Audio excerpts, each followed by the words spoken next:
The new now is here. You need an out-of-the-box user-friendly platform that will help you transition smoothly to the new normal. You need vSmart School. vSmart School is a one-stop teaching and learning online platform perfect for hybrid learning. This two-in-one system caters to your distance learning and classroom management needs. vSmart School supports self-paced, teacher-paced, asynchronous and synchronous formal education online. In vSmart School, students will attend daily online classes and access Vibal's DepEd-aligned digital curriculum from preschool to senior high school.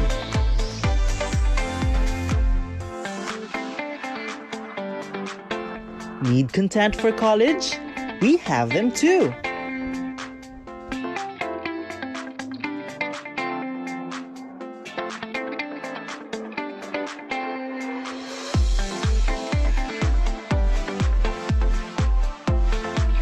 With the guidance of parents and teachers, students will follow DepEd's recommended day-to-day lesson calendar for an entire school year.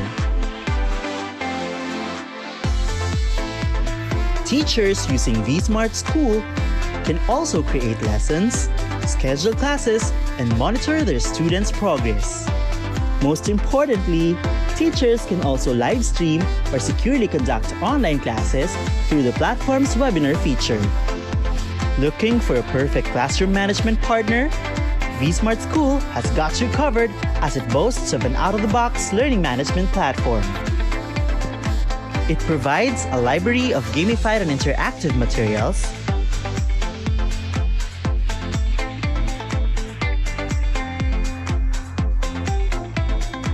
a lesson plan repository mapped to the curriculum, assessment tools,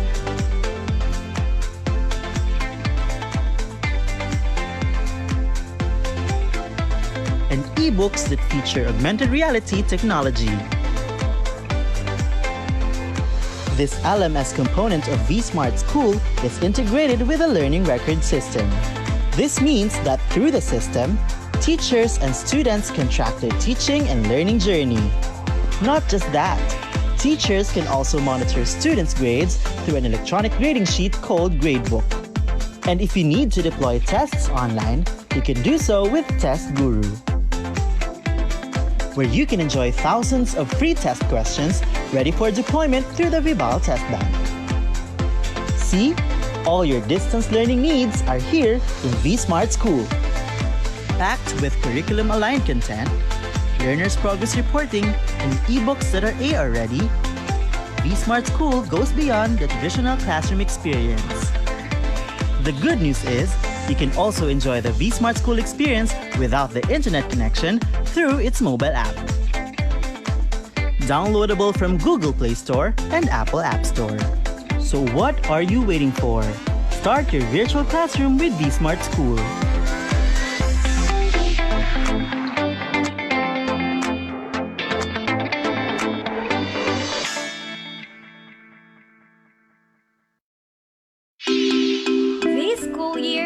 Bring class discussions at home with vSmart School's webinar feature, where you can conduct classes with your students in real time.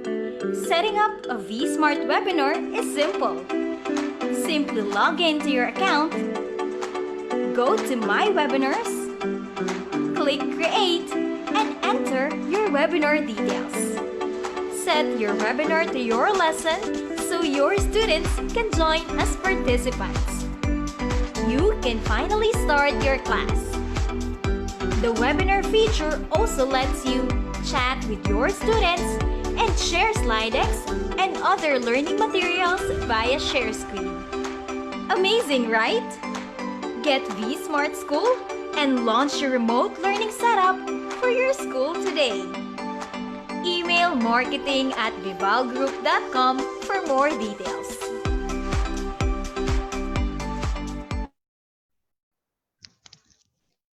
Good day, Kavibal, and welcome to our Facebook Live learning session. For the discussion today, the topic will be on finding purpose in teaching in the midst of lockdown. Before we begin, take note of the following reminders. Make sure you are registered to the webinar to have your e-certificate of participation. Visit certificate.vibalgroup.com to generate your proof of attendance. Place your questions on the comment box allotted during the session and they will be addressed by our speaker later on. Share the video using hashtag LearnAs1PH as our official hashtag to our Vibal webinars. Experience learning, Kavibal? And now, to proceed with our webinar this morning, it is my pleasure to introduce to you our distinguished speaker today.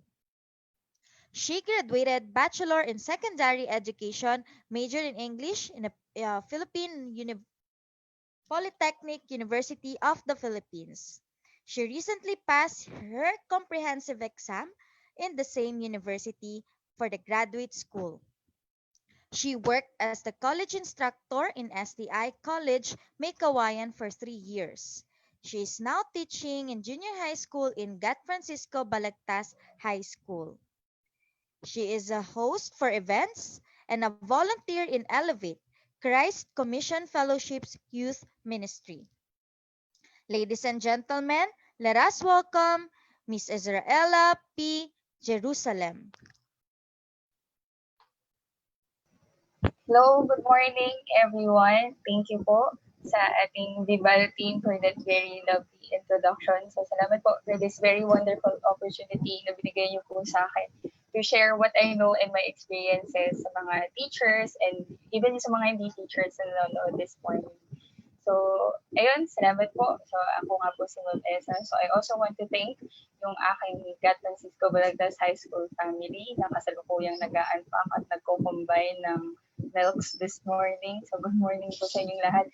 And also to all who are tuned in right now this morning. I mean, buti na lang tapos na yung game 2, hindi na mahahati yung attention ng iba sa atin. So, maraming salamat po. And I hope that this morning, you learn something from my experiences. So, ayun po, share ko lang po yung screen ko.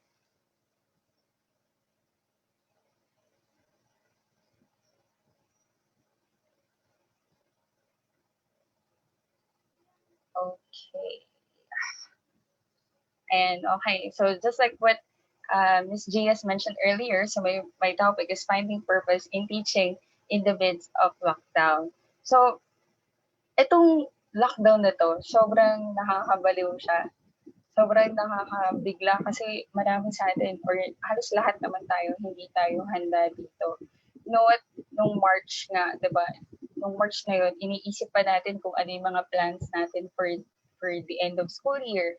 So, kaliwat ka ng meeting sa moving up ceremony, sa graduation, sa recognition. Tapos, even in my school, we're already planning for Brigada Eskwela 2020. So, kumbaga, ang dami na nating plano nung panahon na yun. Tapos, meron pa ng mga forms, meron pa ng mga cards. So, iniisip pa paano natin gagawin yun, yung mga ITCRF. Tapos, biglang, boom, nag-lockdown na. So, nakakatuwa kasi yung mga teachers, pinakita natin kung gaanong tayong lahat ay marunong mag-adjust sa mga pagkakataon na to. And you know what, yung mga teachers, ang dami nating hats na sinusuot pa before. Pero this pandemic, pinakita na ito na ang dami pa pala nating kayang gawin. So itong mga teachers na to, hindi lang tayo basta teachers, ang dami na nating mga roles na nangyayari na naggagampanan. So unang-una na dyan, tayong mga teachers ay, wait lang. Sorry. Ganito talaga kapag live, may mga di inaasahang pangyayari. Ayun. Okay, nakita ka na. So tayo mga teachers, unang-una, ito yung mga naging role natin during this lockdown. So unang-una, we become encoders.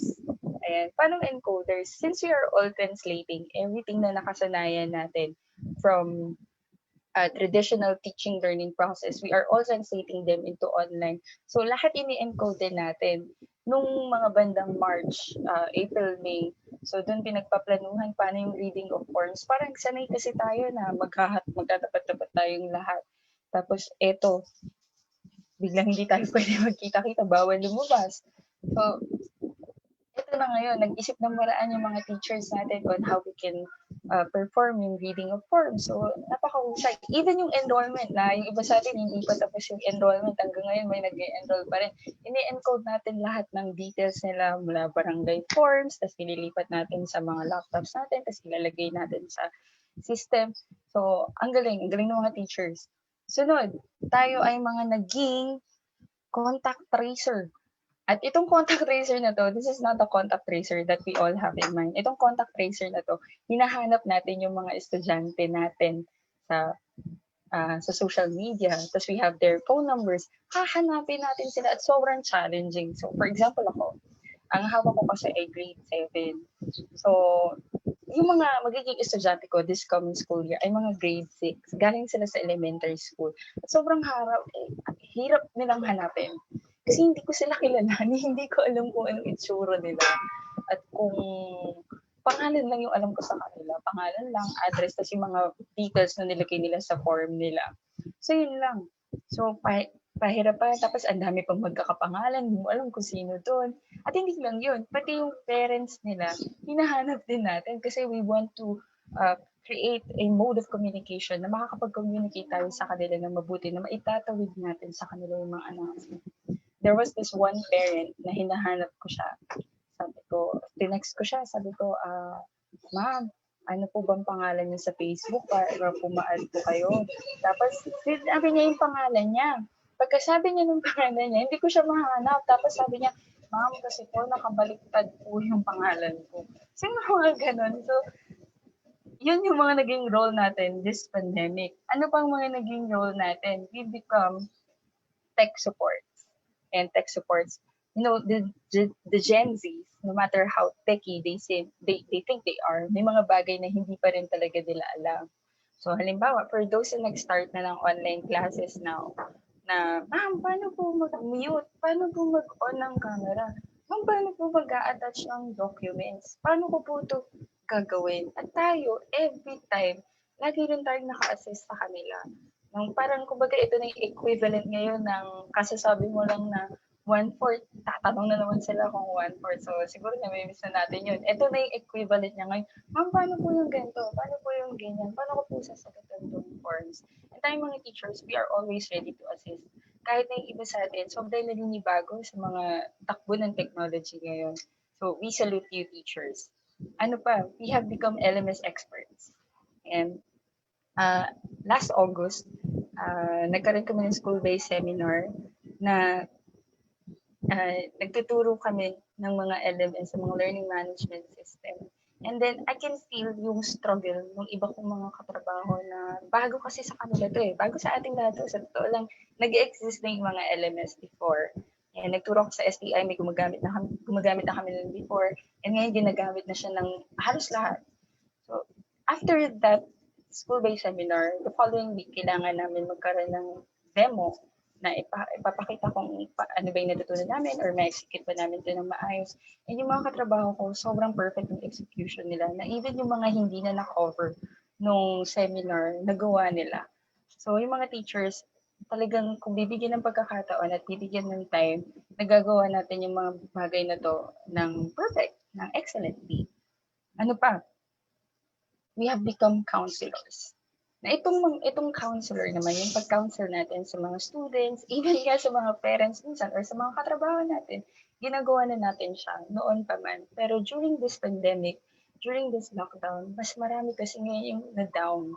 Mas marami yung feeling na, oh my gosh, ano ba nangyayari? May sense ko ba to?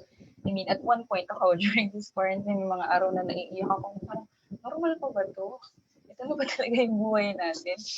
So, tayo mismo, pinapalakas natin yung sarili natin, hindi yung ibang tao, yung family natin, yung mga students natin. Kasi siguro naman nakikita natin sa news na may mga nakakalungkot na balita na may mga estudyanteng hirap magkaroon ng access ngayon sa pag-aaral. May mga parents na talagang nagsistrive hard para mag-provide pa rin ng education sa mga anak nila. So, tayo dyan, mga teachers ito, I really salute you. And then, lahat ng mga bagay na to, ginagawa natin kasabay ng pagiging full-time family members. Hindi ba ako full-time family member before? Family member tayo before. Pero ngayon kasi, we spend all of our time together So, ibig sabihin, itong pag-encode natin yung mga teacher duties na to, kasabay pa yan ng, halimbawa, magsasaing, maglalaba, magsasampay, maglilinis ng bahay, magtutupi. Tapos ngayon, panahon na ng umuulan. So, biglang magpapas pa ng sinampay. So, tapos kung ano pa mga nangyayari, we attend to our family members' needs. So, talaga yung mga teachers, sabay-sabay nangyayari lahat sa atin ngayon. Na minsan, lahat ng to, overwhelming. Pero, pinakita nito kung ano yung mga characters natin at yung mga traits natin na sobrang hinahangaan naman natin all the time. So, unang-una, pinakita ng pandemic ito that we are really flexible. Na kung ano yung iba to sa atin, kaya nating mag-adjust dyan. Kung halimbawa, ang deadline next week or Monday, ngayon matatapos kagad natin yun. Lagi nating nagagawa ng paraan. Diba parang pag may mga biglaang events sa school before na, kailangan pala ng ganito. Mamaya na kailangan, ngayong umaga may committee na. Ganun tayo kahusay. Ganun tayo ka-flexible. And we are also adaptive to changes. That's like what I have been mentioning to you earlier. Itong mga changes na to, biglaan sila eh. Pero nakapag-adapt tayo sa mga changes na to. Just imagine, nung March, yan, ilan lang ba ang social media accounts natin? Pero ngayon meron ng pangalawa. Tapos we have different accounts sa kung saan saang website para lang makapag-provide tayo ng quality education kahit nasa bahay lang tayo, kahit malayo tayo, kahit remote learning. So, alam natin kung paano mag-a-adjust at sasabay sa mga changes na to. Kasi mukhang eto muna talaga tayo for a while. Kaya, ayan, adaptive to changes. Next, we are resourceful. Ayan, we are all resourceful. Pinakita ng lockdown na to na tayong mga teachers kung ano yung meron, magagamit talaga natin yan. Siguro nakita na natin yung isang post online na wala siyang phone stand, tapos wala siyang mga gamit. I just failed na makuha yung picture kasi ako nakapag-ask ng permission na gumamit siya ng hanger. And sobrang nakaka-amaze kung gaano yung utak ng teachers ay hindi lang basta resourceful, creative din. I have a brother and a sister. They are both in college now. Tapos sabi sa akin ng kapatid ko, kasi they are attending class orientations the past week. Sabi sa akin ng kapatid ko, ate, kailangan pala yung mga teachers ngayon yung sobrang level up kasi yung challenging pala. Sabi ko, paano mo naman nasabi yun? Sabi niya, kasi sabi mo ate, nasa bahay lang, ang daming distraction. Kailangan makuha mo yung attention ng bata. At totoo yun. Diba? Before, ang ginagamit lang natin, iba nga, chalk lang. Pumapasok sa classroom, okay na, diba? Pero ngayon, kailangan kasi natin itong mga PowerPoint presentation, mga kung ano ng presentation, just to capture the attention of our students. Tapos, hindi lang basta pwedeng, motivation, tapos lesson, tapos assessment. Minsan, kailangan na natin mag-isip ng iba pang creative ways para makuha yung attention ng mga bata na to. And over again, lagi tayo nakakaisip ng paraan. Nakakita ako ng mga post na meron silang pa-ruleta para sa attendance, tapos meron mga nagpapa-games, yung mga nagpa-bonding muna bago mag-lesson. At pinakita talaga na creative tayo. Pero sa kabila ng lahat nito, tayong mga teachers, higit sa lahat, we are all in need of encouragement. Kailangan natin to because just like what I am telling you, sometimes itong lockdown na to, nakaka-down na talaga siya. When I was invited to speak here, I was thinking, what more could I possibly tell you? Ang dami ng speakers na nagdaan at dadaan pa na ituturo nila at ipapakita nila sa inyo different strategies, assessment tools, methodologies, and how to be more effective sa remote learning, sa distance learning. At itong mga to, very helpful sa ating lahat. Pero sometimes, itong mga bagay na ginagawa natin, minsan they can be too exhausting. Minsan magpapatanong ka na lang, ano pa bang point nitong ginagawa ko? Ano ba yung sense nito? And ang dami ko lang na-attend ng seminar, parang wala namang joy akong nararamdaman. So I hope that this morning, with the 4 points that I'm going to share with you, I hope na lahat tayo ma-encourage at ma-motivate na pagkatapos nito, ready ulit tayo. Tayo ay prepared ulit, recharged to face another day and to be the best teacher that we can be.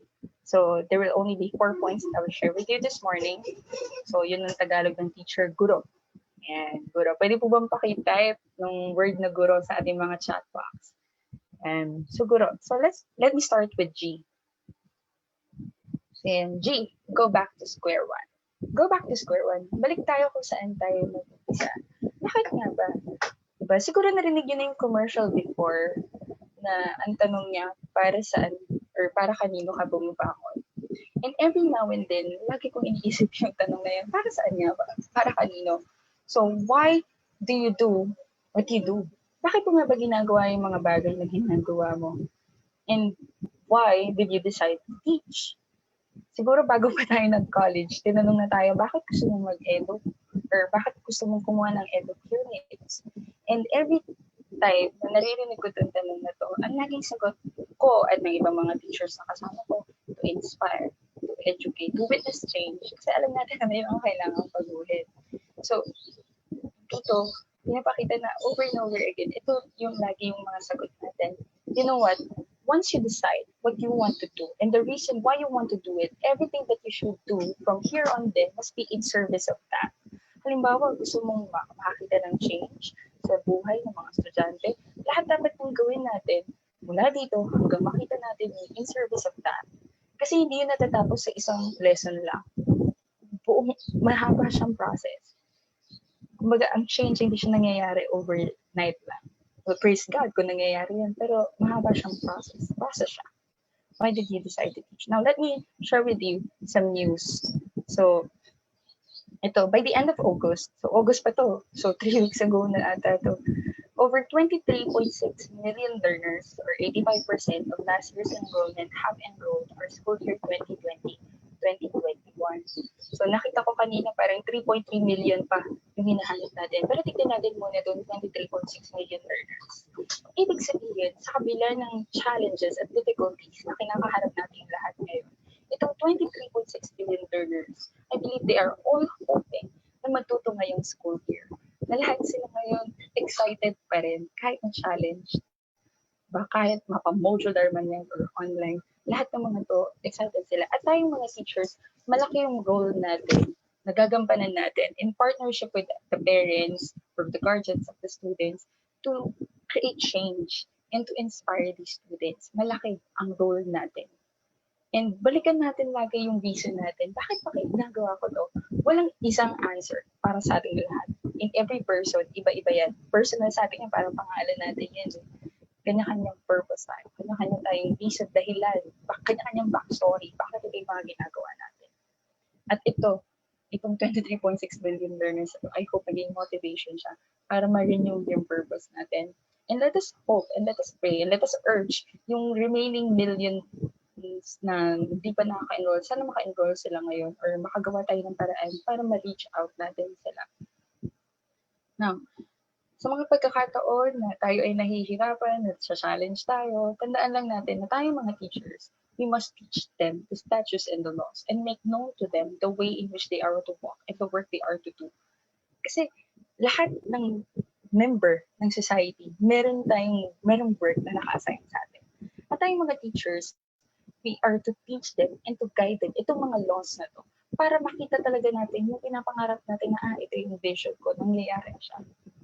Kasi ikaw mismo, kumuha ka ng paraan para magawa yun. So, sabi nga, itong mga bagay na ginagawa natin, no matter how trivial they may seem, lahat ng yan nagkikreate sila ng impact. Sabi dito sa Proverbs, train up a child in the way he should go, and when he is old, he will not depart from it. Yung mga bagay na ginagawa natin, mapamaliit man yan or malaki, sa totoo lang, hindi natin alam kung gaano kalaki yung impact niya sa mga tao sa paligid natin. So, kaya huwag tayong mag-give up, huwag tayong susuko. Kasi maraming mga bata na i-inspire sa atin. They look up to us. Yung kasi tingin natin parang walang change na nakikita ngayon. Well, let us look at things at a wider perspective. Eventually, makikita rin natin yan. So again, guro, the first one is G, go back to square one. Go back to square one. Balikan natin yung reason natin why we're doing what we are doing. Next, we have letter U. Understand that you are not alone. Hindi ka nag-isa. You are not alone. And I hope that all of you can type that in the chat boxes, in the comment section, not alone.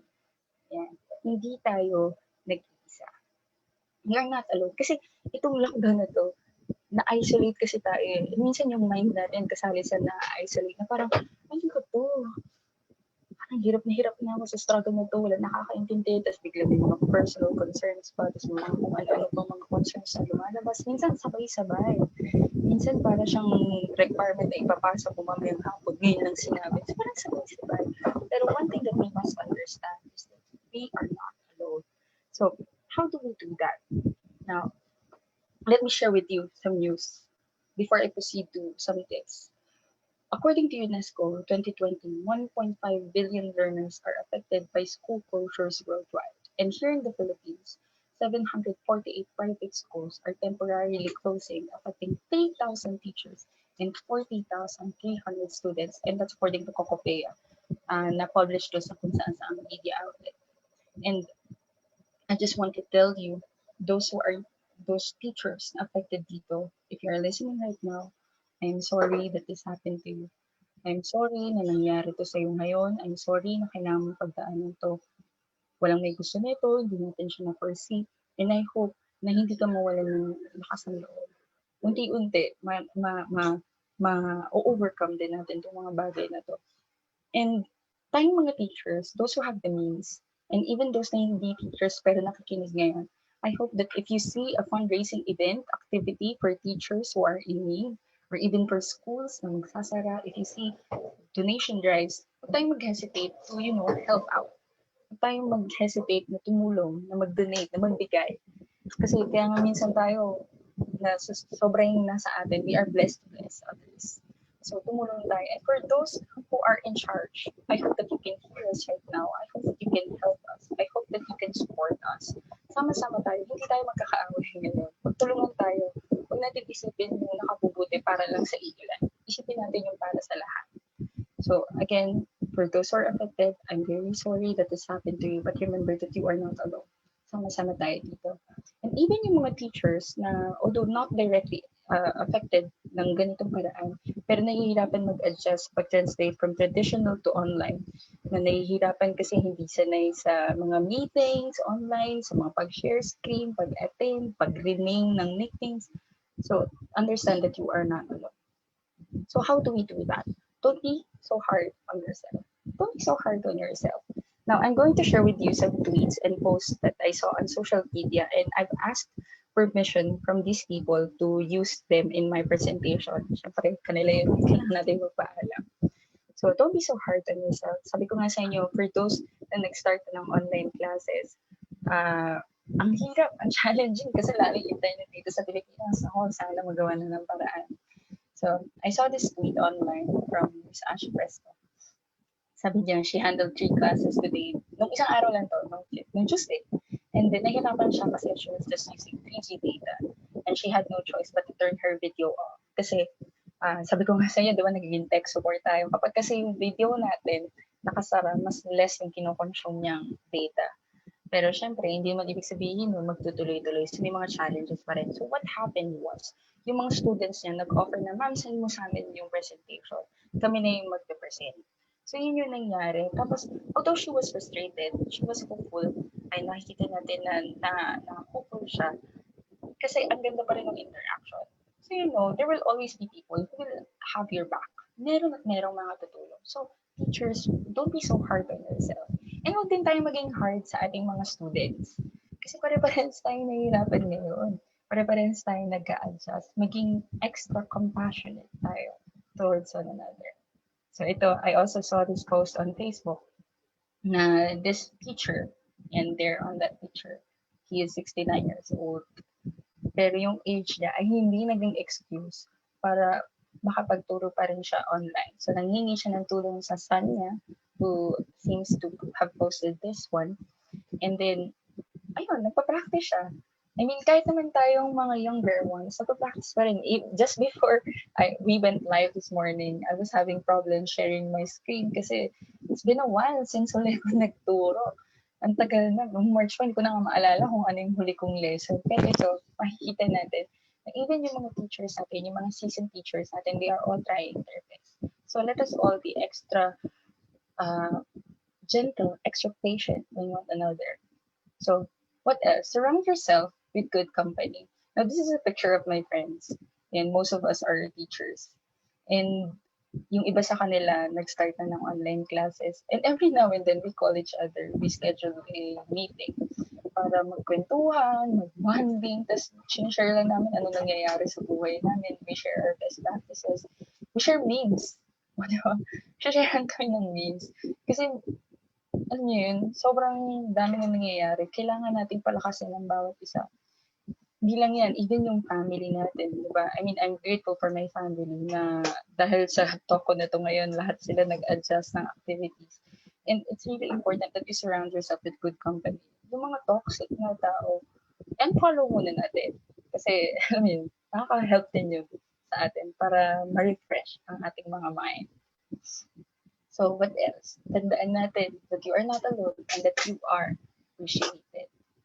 So, there's this post that went viral on Facebook. I think last week ata siya.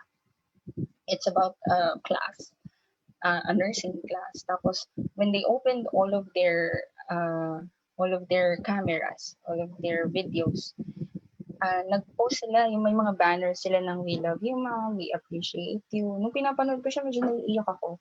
Kasi grabe yung appreciation na natanggap ng teacher. Kasi nga, sobrang dami natin pinagdadaan ngayon, sabay-sabay. Pero ito, na-appreciate ng mga students yung ginagawa natin for them. So, ayun, naiyak siya. And kung wala pang nakakapagsabi sa inyo nito ngayon, teacher, ma'am, sir, I appreciate you, we value your efforts, we value you. Huwag kang susuko, kayang-kaya mo yan. And meron pa, there's this one guy na pinost niya yung picture nung mom niya who is also a teacher. And teacher din yung mom niya na yun nga, nahihirapan din. So makikita niyo dyan, di ba? With just a camera, and then since nahihirapan siya mag-share screen, apparently she used a whiteboard para doon lang nakatuto. At makakapagturo pa rin siya ng maayos. So, at daming paraan. Maraming resources na hanggang na yung iba hindi pa natin na-explore, pero kayang-kaya natin gawin yan with the help of one another. So, we are all appreciated. So, ito pa, there's this one student na nakita ko on Twitter, sabi niya na-appreciate yung mga effort ng mga profs niya. And the teachers need more recognition. And then we too. Kaya nga, di ba, we are now celebrating Teachers Month. And so, Happy Teachers Month, mga ma'am, sir. Ayan, so October 5, Happy Teachers Day. And we recognize everyone's effort sa pagtawid ang quality education sa ating mga students. So, kasabay ng understanding that we are not alone, it is the time for us to lend a helping hand and do not hesitate to ask for help. And lend a helping hand. Hindi ito yung panahon para mag-inggitan na bakit kaya si ganito? Bakit kaya si merong ganyan? Bakit kaya si sir ganito? Siguro kasi ganyan, siguro kasi ganito. Walang mangyayari kung gano'n yung perspective natin. It's today is the time. This is the time. The time mismo magtulungan tayo at mag-reach out sa bawat isa. Kasi pare-pares na tayo nahihirapan, pare-pares tayo nag-adjust.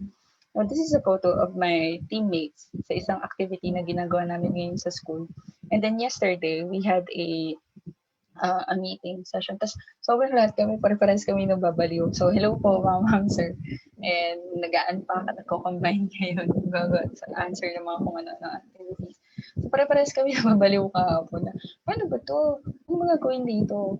And then, nakakatuwa kasi merong mga suggestions, may mga alternatives na ito na lang yung gawin natin. Kumbaga, huwag natin pahirapan yung sarili natin at magtulungan tayo.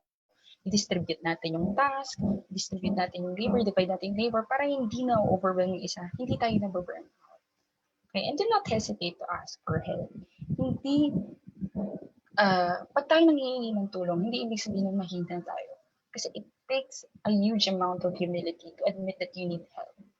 Kailangan mo ng matinding kumbaga, humility at pagpapakumbaba. At lahat tayo kailangan natin ng tulong. Lahat tayo kailangan natin ng assistance. At huwag tayong manghingi ng tulong. Kasi nga, kailangan natin yun. And itong mga teachers ito, and even yung mga katrabaho natin, and workmates natin, lahat ng yan, willing at always ready na tumulong sa bawat isa. So again, understand that you are not alone. So, let me go back to my point. So go back to square one and then understand that you are not alone. So let us proceed to the third point. So third point is our rest. Ayan, rest. And I invite you to comment rest on the comment sections. So rest. Ayan. So anong ibig sabihin ng rest na to? Hindi ito yung rest na matutulog or magpapahinga. Ayan, hindi yan yun. Hindi man kasi ibig sabihin ng rest ay matutulog lang tayo all day. Kasi minsan iniisip lang natin na kailangan pa ng pahinga. Hindi yan yung rest ang kaya system po. Itong rest na to, this is pertaining to something na hindi lang physical. Kasi let me tell you, no amount of sleep can ever compensate for a troubled spirit, a troubled mind, a troubled soul. Kahit ilang oras ka pa matulog, kung troubled naman yung mind mo at yung heart mo at yung spirit mo, kung aligaga ka naman sa dami ng activities na nangyayari sa paligid, wala rin. You will always be restless. So, how do we find rest? So, unang-una, respect your rest time. Pag halimbawa, ang trabaho natin, 8 to 5, pahinga na tayo after na. Kasi after ng trabaho natin, we have other plans, have other activities to fulfill. Na hindi maiwasan sa mga pagkakataon nag-extend talaga. And okay lang naman yun. Pero hanggat maaari, you respect your rest time, lalo yung weekend. Ayan, 2 days. Ayan, lalo ito, Friday ngayon, bukas. Day off natin. So, irespeto natin yung time natin. Kasi we don't want to be counterproductive. Ayaw natin na sa kagustuhan natin na matapos lahat, nako-compromise naman yung health natin or yung peace of mind. Lalo ngayon, sobrang importante ng health. Nako, diba? Minsan yung puyat, nakakalagnat yun. And minsan nakakaplanin na ngayon, konting ubo lang, diba? Parang may crash o panlasa pa ba ako. So, respect your rest time. And at the same time, respetuhin din natin yung rest time, yung oras ng pahinga ng ating mga katrabaho. Kasi tulad natin, sila din ay anak, sila din ay magulang, sila din ay kapatid, sila din ay something else kapag hindi na sila nagtatrabaho. And at the same time, pati yung mga students natin, huwag natin silang i-overwhelm ng mga bagay-bagay na ina-expect natin sa kanila. So, respetuhan lang tayo ng time ng bawat isa. And kung hindi talaga maiwasan, let us apologize. Ganun talaga, may mga urgent na hindi maiwasan. But as much as possible, respect yung pahinga ng bawat isa. What else? Do not take more than what you can handle. Kumbaga, huwag tayong take and take ng mga bagay na minsan kasi parang pag nabibigyan tayo ng mga task, parang nakakatuwa yun. Nakaka-humble yun. Kasi we are privileged, we given opportunities na ibig sabihin na nagtitiwala sa atin. Pero kung halimbawa naman, sobrang dami na, tapos hindi na natin alam kung anong uunahin natin, ano mangyari? We should not spread ourselves too thin. Now, earlier, it was mentioned that I volunteer for Elevate, CCF's youth ministry. And there's this one team na we plan for online events. And then I was invited to another team na iba naman yung purpose. So, sobrang nakamula ko. Sabi ko, wow naman, na-consider ako to be a member of this team. Pero, I politely declined yung invitation. Kasi sabi ko, dun sa tao, kuya, hindi ko kayang gampanan na yan ng 100%. Kung sasali pa ako dyan, hindi ko nakakayanan. Ano ibig sabihin nito? Ibig sabihin ba nito, tamad tayo or ayaw natin ng responsibility? Hindi. Kasi gusto natin na 100% lahat ng ginagawa natin. Diba? Siyempre kung may gagawin tayo, bakit naman 50% lang yung bibigay nating effort? Dapat todo-todo na. Pero at the same time, let us recommend other people na sa tingin natin, mas kaya itong gagawin na to, na alam niya kung ano yung gagawin niya. Di ba? Hindi tayo overwhelmed, nakapag-empower pa tayo at nakapag-encourage pa tayo ng iba nating teammates. So sa mga pagkakataong ganito rin, huwag tayo maging maramot sa pagbibigay ng tulong. Kung halimbawa, talagang hindi mo magagampanan, pero kinailangan yung tulong mo, huwag tayo mag-hesitate na, o sige, I'll help you with that. Ano bang kaya kong itulong? So, yun din can be a form of rest. And then next, ito, do other activities. Yan, gumawa tayo ng ibang mga activities outside, online meetings and online activities. Diba? Nakakasabaw yung maghapon tayong nasa harap ng screen and attending lots of online meetings. There was this one time na nakatutok ako sa tapat ng screen kasi we don't normally do that, di ba? Sa klase natin, talagang kaharap natin mga estudyante na makatingin sa atin. Pero ito, nakatutok na tayo sa screen. Yung mata natin, sobrang sakit pala sa mata nun pag maghapon lang. So, 8 to 5. From 8 to 5. Tapos bukod doon, meron pang mga, syempre, mga iba pang activities, extracurricular activities. So, gumawa tayo ng ibang bagay. So, paano yun? Read a book. Yung mga matagal mo ng planong basahin na libro, basahin mo na ngayon. In your rest time, basahin mo na yan. Diba? Alamin mo na kung ano nangyari doon. Or kaya, kung gusto mo pa rin na nanonood ka, o di, you watch movies and series. Ang dami-dami nakabagsak ngayon sa mga sa online platforms, streaming platforms. So yun, listen to podcasts. Ang daming Filipino podcasts na very helpful and very encouraging. And support natin sila. Diba? And even yung music, o diba, stream music, buhay na buhay ang OPM ngayon. Buhay na buhay ang musikang Pilipino. So support natin yung mga yan. Ano pa ba? Learn a new skill. Diba, remember nung March, ginagawa lang natin Dalgona coffee, tapos yung mga natutong mag-bake, natutong mag-saing. So, tapos ngayon, mga naghahalaman na tayong lahat. So, learn a new skills. Mag-ganchilyo or kaya, magtubero o kung ano pa man. Learn a new skill. And then, spend time with family, mag-bond. Ay, mga kapatid ko, inaaya ko sila mag-board games. Minsan ayaw nila. Kasi bored daw sila. Pero alam mo yun, we do other activities aside from that. Or kaya manood tayo ng ibang bagay na hindi related sa work. So, itong mga online concert, o diba? Mayroong mga ganun. So, itong mga bagay na to, they can all be form of rest. Sabi nga, it is useless for you to work so hard from early morning until late at night. Useless daw na sobrang aga, hindi pa sumisikat ang araw hanggang midnight or gabi. Nagtatrabaho tayo, it is useless. Anxiously working for food to eat, for God gives rest to his loved ones. Na kaya nga 24 hours tayo, pare-pares tayong 24 hours. Wala namang 25, no? Kaya ginawa, pa-share it naman yan. Pero kaya ganito lang yung amount of time na meron tayo sa isang araw para ma-maximize natin siya.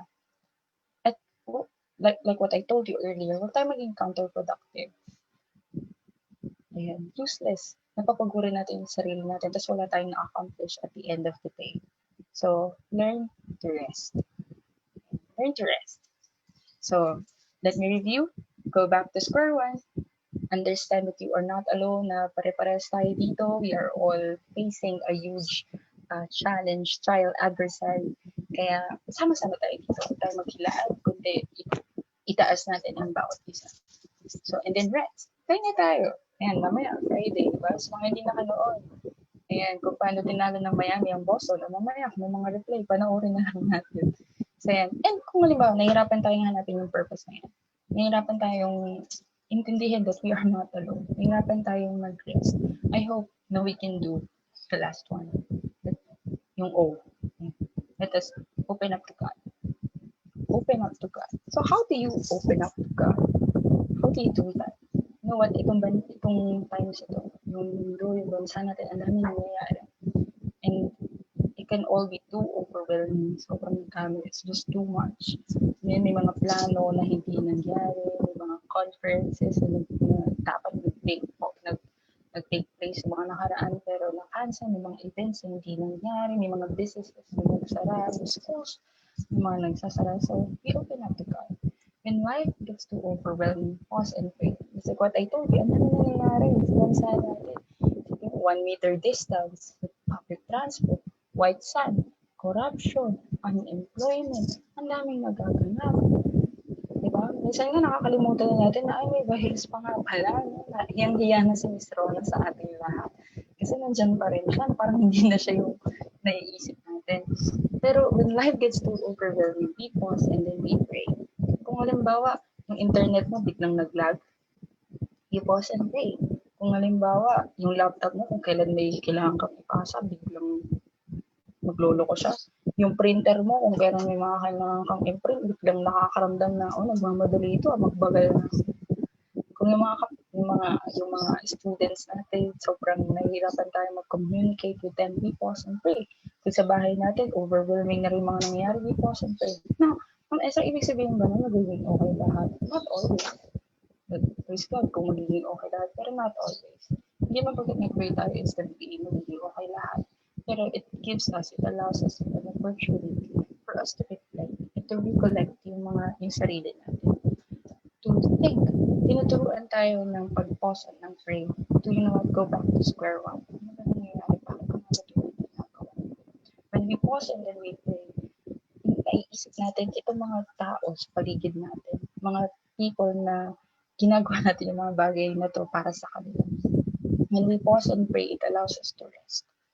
So, ito yung gawin natin. We pause and pray. Kasi, ito talaga eh. You know what? Itong mga panahon na to, during this lockdown, sabi, ito yung pagkakataon na kapag may tinanong ka sa isang tao, how can I pray for you? Meron sagutin. Kasi lahat tayo umaasa. We are all hoping that something good will happen to us despite all of these circumstances na nangyayari sa atin. So we pause and pray. You know what?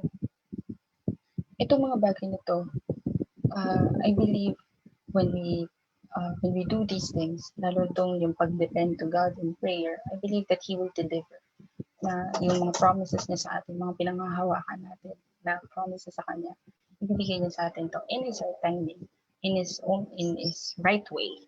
So mag-trust lang tayo. Let's continue to trust Him that He knows what He is doing. And then after nito, let us go back. Go back to sa ginagawa natin pang module, mga PowerPoint presentation. And I believe we can do that with a fresher perspective na mas energized tayo, refuel. So again, go back to square one. Understand that you are not alone. Hindi tayo nag-iisa. Right? And then we open up to God all the time. Kasi nga, I just remember, di ba, bago tayo kung ano-anong events, we have doxology. Bago tayo mag-grand demo, we pray. Bago tayo magkaroon ng events, we pray. Kada events natin, we pray. So it's really important right now. In everything that we do, we pray. Now, you know what? As I put this webinar to an end, let me share with you this one. My beloved brethren, be steadfast, immovable, always abounding in the work of the Lord, knowing that your toil is not in vain in the Lord. Isa kasi, ang hirap intindihin na may sense ko ba itong mga ginagawa ko? Pero let me tell you, meron yan. Just recently, may mga students ako na, to be honest, iba sa kanila, hindi ko naman nakakausap before, ng super personal, ang wala akong personal connection. Pero nag-chat sila sa akin na, ma'am, pwede po bang patulong sa ganito? Salamat po kasi kayo yung ganito before, tumulong sa akin sa ganyan. And they remember us. Yung mga small things that we do for them, they remember it. Bukod dun sa mga tinuturo natin sa kanila about subject verb agreement, about integers, or kung ano mga rules yung tinuturo natin sa kanila sa lessons natin. Bukod dun, naaalala nila kung paano tayo nag-show ng compassion sa kanila. Kasi you know what, sabi nga, mas nararamdaman nila yung authenticity natin. And siguro naman na-feel natin yun or nangyari sa atin yun na they have expressed their gratitude towards us. Lalo ngayong Teachers Month, ang dami-dami mga teachers na ina-appreciate online. So, huwag tayong sumuko. Let us not be immovable. Let us not be movable. Huwag maging steadfast tayo. Natuloy-tuloy lang. So, okay lang magpahinga. Okay lang na saglit lang, upo ka lang, tapos pag-isipan mo ng bagay-bagay. And then, proceed again, tuloy-tuloy ulit. So, there was this one guy, his name is Nehemiah, and he was rebuilding the walls. Tapos, ang daming mga distraction na nangyayari sa kanya, ang daming mga discouragement na nangyayari sa kanya. Tapos sabi, punta ka dito, pag-usapan tayo. So, people are trying to drag him down. Pero ang sabi niya, I cannot come down, for I'm doing great work. And ganun din tayo mga teachers. We are all doing a great work and you cannot come down now. Sa dami na nangyayari ngayon ko ba tayo susuko? Ang tagal-tagal na, ang dami na natin na pagdaanan. Demo teaching, board exam, graduate school for some, thesis, pagpaparank, pagpapapromote. So, ayun. Kayang-kaya natin yung mga yun. Hindi tayo dapat ngayon hindi tayo dapat ngayon mag-give up. Ang dami pang pwedeng ang dami pa nating pwedeng gawin, ang dami pa nating pwedeng i-reach out. Now, minsan, medyo feeling natin, yun nga, parang walang nangyayari. Pero, meron at meron yan. You know what? Ako kasi, hindi pa kami nagsastart ng klase namin. Hindi pa kami October tayo ng klase. So, hindi ko pa siya na-experience yung mga bagay na to. Pero I do counseling sa iba't ibang mga grupo, sa mga church groups. So, I mentor them, I train them. And you know what? Hindi natin kailangan nasa classroom or nasa online meeting to teach others. Natin confine yung sarili natin sa classroom setting. Kasi, even yung mga posts natin sa social media, itong mga to, they can inspire students and other people para, yun, to have a good perspective din katulad natin. Yung mga sinishare natin sa kanila, yung mga sinasabi natin sa kanila, itong mga bagay na to, pwede natin gamitin. Ang dami mga platforms ngayon. You know what? There are many teachers na gumagamit ng iba't ibang mga platforms para mag-share. Ituloy lang yung mga gusto nila. And we really salute you. Yung mga nag-vlog bigla. Nakakatuwa kasi yung iba hindi sanay pero ginagawa pa rin to. That's why you must be reminded, lahat tayo ma-remind that we are all doing a great work and you cannot come down now. Sabi ko nga sa inyo, 23.6 million learners at marami pa nag-e-enroll.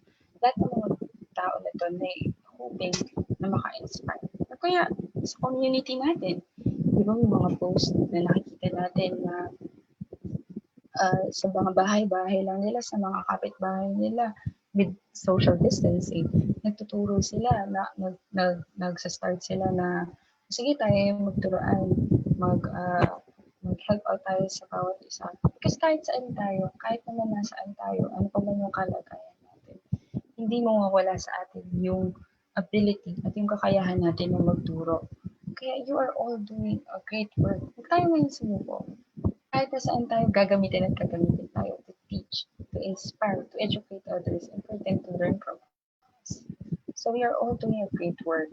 Kaya ngayong Friday morning, I hope na as we learn yung mga bagay-bagay na tututunan natin about assessment, about online learning, about different skills, huwag natin lagi kalimutan yung reason bakit ba natin to ginagawa, bakit pa kailangan itong mga bagay na to ay gawin natin, ano bang purpose ng mga to, ano bang sense nito. And yun lang, babalikan lang natin lagi yun. Kasi lahat ng mga bagay na to, kung meron tayong fresh perspective, nababago yung tingin natin sa mundo. Nababago yung tingin natin sa trabaho. Hindi siya nagiging burden, kundi nagiging joy yung paggawa nito mga bagay-bagay na to. So again, this morning, I hope that you have learned from me. And tulad nga ng sabi kanina, I hope that you can share your learnings sa social media accounts. So you just use the hashtag and then you share it. You can even tag me so that I can see that. And then, let us continue to encourage one another. Kung may mga katrabaho tayo na down, tayo mismo mag-lift sa kanila. Tayo mag-encourage sa kanila. Tayo mag-motivate sa kanila.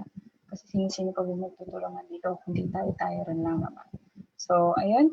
I hope that this morning, lahat tayo ay na-find natin yung purpose natin in teaching in the midst of lockdown. So, maraming salamat po. And I hope that all of us have a good morning, have a good Friday, have a good weekend. Makapagpahinga tayo. And pagdating ng Lunes, panibagong hamon naman. So, maraming salamat po sa ating lahat. Thank you very much, ma'am. Let us proceed to the question and answer portion. Our first question is from Vesh Crocero. Hello po, ma'am. Is it okay to feel guilty for not giving effective learning to slow learners under modular learning modality, knowing that their parents have no capacity to teach them? And thank you po for that interesting question. And normal ba na mag-guilty to feel guilty? So, pag-isip ako lang saglit eh. So, yeah. Sir, thank you for that question. You know what?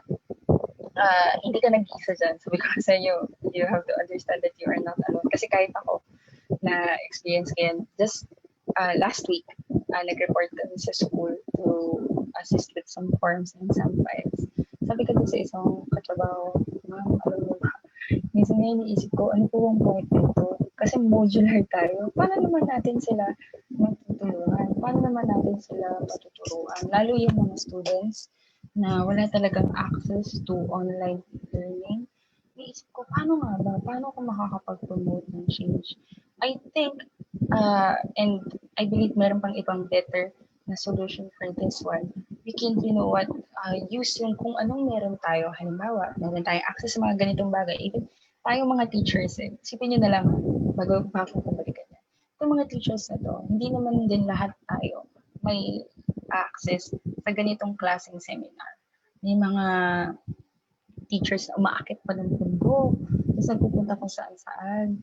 So, nakakatuwa kasi lagi pa rin tayo nakakahanap ng paraan. Pero tayong mga maraming access sa mga ganitong pagkakataon, gamitin natin yung platform natin to promote or to teach other people. Para doon sa mga naka-modular, siguro pwede tayong mag-provide ng, alam mo yun, very personalized na notes sa ating mga modules. Anyway, ganun din man talaga yung gagawin natin. And then, kung kakayanin, kung makakaroon tayo ng extra budget, so why don't we call them? Tayo itong tawagan natin, po, ma'am. Although, ang laking sacrifice talaga natin. Pero, ganun talaga eh. And sometimes, we should not do something. And sometimes, hindi naman talaga gagawin natin yung mga bagay na hindi magkakos sa atin. So, ayun. And then, ano pa ba? Makipagtulungan tayo with other teachers and other parts of the community. Kasi, sabi ko nga sa inyo, hindi lang naman sa atin nakasalala yung pagkatuto ng mga bata. Makipagtulungan tayo sa mga parents. Kung halimbawa yung mga parents, talagang hindi sila trained. So, makipagtulungan tayo sa kanila sa paraang kaya natin at nila. So, kumaga sumabay tayo sa kanila. Ma'am, sir, ano po ba yung maitutulong ko sa inyo? Paano ko po kayo matutulungan? Kasi iba-iba yun sa bawat household. Pwede yung ganito. Okay na sa kanila na tawagan sila or sendan lang sila ng video or kaya ng link.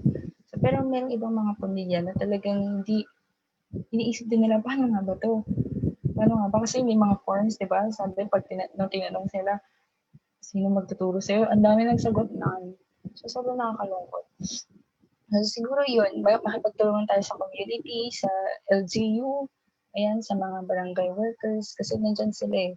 Sabi nga, it takes a village to raise a child. Hindi lang isang tao ang may sole priority or may sole responsibility sa paglinang ng isang bata.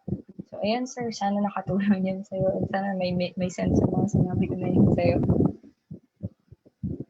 Thank you very much, ma'am. Our next question is from Alba Dariel. How can we lend a helping hand to those who doesn't want to ask for help, even though we clearly see that they need help? And just like what, thank you for that very wonderful question. Just like what I told you earlier, it takes huge amount of humility to admit that you need help, to admit na kailangan mo rin ng assistance. So, you know what, I've worked and served with youth, with young people since I was 13. So, kalahati ng buhay ko, I'm working with young people. At maraming mga estudyante at maraming mga tao na ayaw nilang tinutulungan sila or ayaw nilang pinapakailaman sila. Kasi, and minsan tayo rin naman ganun. Kasi most of the time, iniisip natin, alam ko naman kung ano yung dapat kong gawin. Pero minsan kailangan lang talaga natin na, kailangan natin ng push. So ako, ang suggestion ko dyan, you just offer your help. And ang dami kong mga naka-work ng mga girls, mga students dyan na ayaw nila, kahit ilang reach out na ayaw pa rin. Ayaw pa rin nilang magpatulong, ayaw nilang magpa-assist. Ang masasabi ko lang dyan, tuloy ka lang. Tuloy-tuloy ka lang sa kumusta.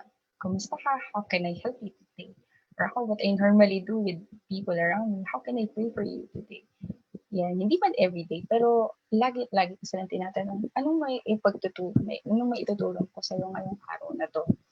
And then, huwag tayong sumuko. Kasi, one day, they will realize na, kailangan ko pala ng tulong. Huwag tayong mag-give up. Na kumbaga, kung halimbawa, sila man yung tumakbo palayo sa atin, kung sila man yung lumayo, at least pag bumalik sila, ready tayo. Ayan, huwag tayong ma-dishearten kung halimbawa hindi sila nakikinig sa mga advice natin sa kanila or sa mga assistance na pinoprovide natin sa kanila. Huwag tayong ma-dishearten. Kasi sa totoo lang, concern na nila yun sa sarili nila. Issue na nila sa sarili nila yun. Pero tayo, kung sakaling bumalik sila at sabihin nila na, ma'am, sir, paano po ba itong gagawin ko dito? Ano pong tulong or assistance yung kailangan ko para dito? Pwede ko ba tulungan niyo? Sana tayo yung maging humble enough din tayo. Huwag natin pamukha sa kanila, sabi ko sa'yo, kailangan mo nito. Sabi ko sa'yo, kailangan mo ng ganyan. Pero maging humble at ready tayo to assist them sa mga bagay na kailangan nila ng tulong. Thank you, ma'am. And our last question is from Jet Gabriel. Is self-doubt actually a good thing? How do we deal with it? And thank you so much, Sir Jet, for that question. Self-doubt. Totoo talaga yung self-doubt. May mga pagkakataon na i-doubt mo talaga yung sarili mo. Kung capable ka ba sa mga bagay-bagay na kinakaharap mo ngayon. I mean, I for one have experience na parang feeling ko ang mediocre ng lahat ng ginagawa ko. Na parang half-assed lang lahat. Self-doubt na parang, totoo ba to? Kaya ko ba to? And siguro minsan, helpful siya. Kasi mariremind ka of your strengths and your weaknesses. Pero huwag tayong magpa-consume sa self-doubt. And huwag nating patambalin sa isip yung self-doubt na yun. I-ano natin siya, padaanin. And kasi tandaan natin, yung tunay nating identity as a teacher, yung identity natin as a person, hindi tayo, we are more than our doubts. We are more than our fears. We are bigger than our worries. We are capable of a lot of things with the help of other people. And syempre, yung help natin, and ultimately with the help of God. Tandaan natin that there will always be people na willing tayong tulungan, and there is God to guide us and to bless us with the things that we need. And then, sa mga pagkakataon na self-doubt tayo, lagi mo tatandaan kung ano ka ba. That you are appreciated, that you are great, that you are amazing, that you are skillful. Diba? Ang dami nating mga talents and abilities. Huwag tayong mag-focus dun sa mga weaknesses natin. Oo, parts sila ng kung sino tayo. Pero hayaan natin yung ibang tao na tulungan din tayo para yung mga weaknesses na yun, eventually, maging strength din sila. Huwag tayong maging pangungunahan ng takot.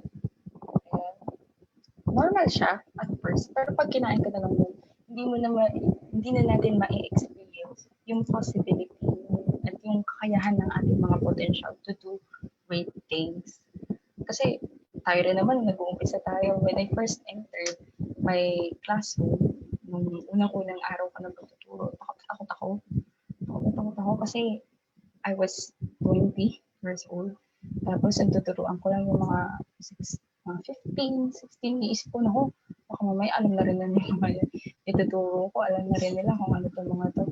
And normal yun. Normal na kinakabahan tayo. Normal na nagdadaw tayo. Kasi ibig sabihin nito, may care tayo sa ginagawa natin. Nakakatakot kung wala na talaga. Kasi ibig sabihin nun, wala na tayong pake. Indifferent na tayo. Parang, wala ka na dyan. So, normal siya.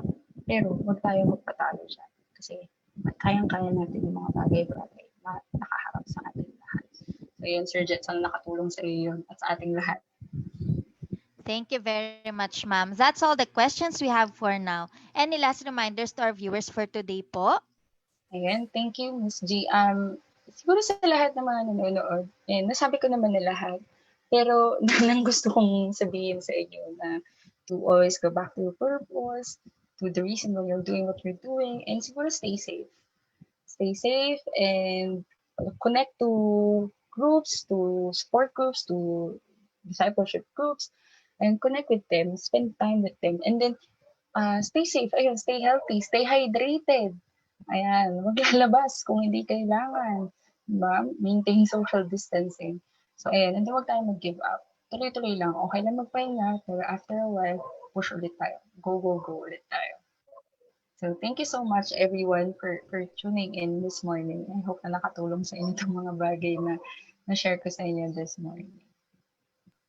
There we have it. In behalf of Vibal Group Incorporated, I would like to thank our speaker for today for this very eye-opening and insightful learning session.